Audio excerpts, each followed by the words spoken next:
dipanggil, diperiksa dalam perkara ini, saya kira semua terbuka. Dapat kami sampaikan bahwa update-nya per hari ini, ya, yang pertama terkait dengan penggeledahan, ya, beberapa waktu yang lalu penyidik juga terus melakukan penggeledahan di Tanjung Grem, ya,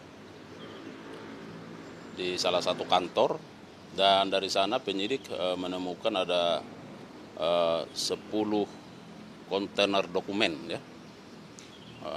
Jadi dokumen itu dalam bentuk kontainer-kontainer dokumen itu ada 10, kemudian ada 3 dus juga berisi dokumen, dan ada barang bukti elektronik. Barang bukti elektronik itu ada yang sifatnya HP, handphone maupun flash disk, ya, yang berisi data-data report dan kontrak. Dan itu sekarang sedang dipelajari oleh penyidik, ya, untuk mencari korelasi dengan perkara ini.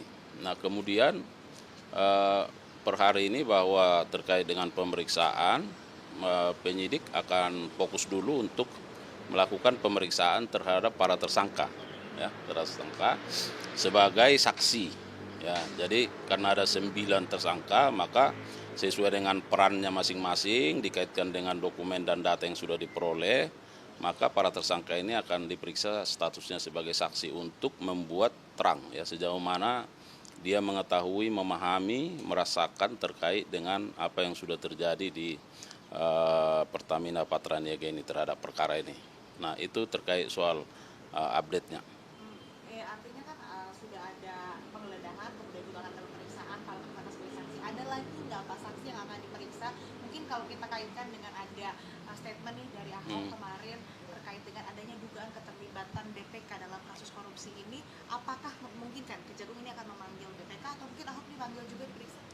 Nah, terkait apakah ada pihak-pihak yang akan dipanggil, diperiksa dalam perkara ini, saya kira semua terbuka, ya, sepanjang itu menjadi kebutuhan penyidikan.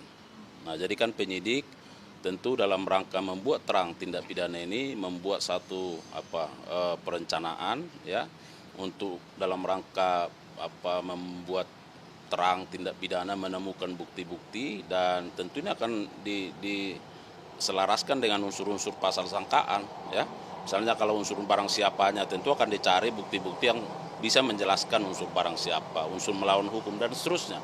Oleh karenanya siapapun, pihak-pihak manapun, ketika penyidik menilai bahwa ini menjadi kebutuhannya, maka bisa saja untuk dipanggil dan diperiksa. Nah, terkait dengan pernyataan yang bersangkutan, apakah ada pihak-pihak tertentu sebenarnya yang terkait dengan perkara ini, maka saya kira ya ini harus diperjelas, ya. Nah, kalau misalnya konteksnya nanti yang bersangkutan harus dipanggil, ya silakan saja sampaikan, ya, karena kami sekarang, penyidik sekarang sedang fokus pada bagaimana perbuatan-perbuatan dari para tersangka ini disesuaikan dengan data-data dokumen, bukti-bukti yang diperoleh, betul-betul bisa menjelaskan itu.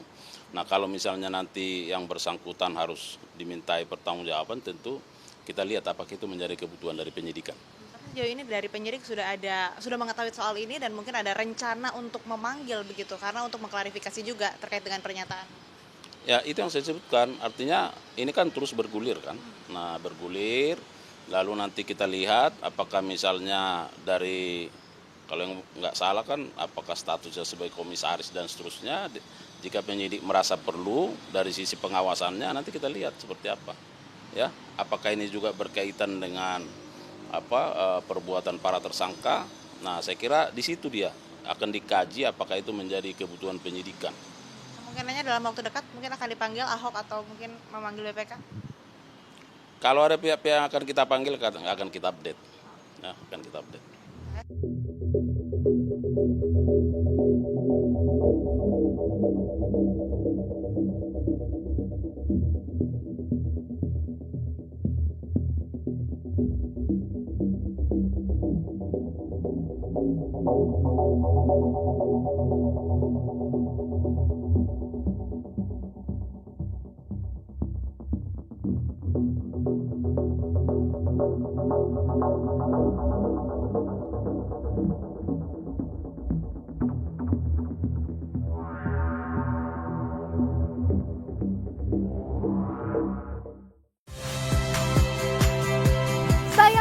Rizka Clarissa. Saksikan program-program Kompas TV melalui siaran digital, pay TV, dan media streaming lainnya.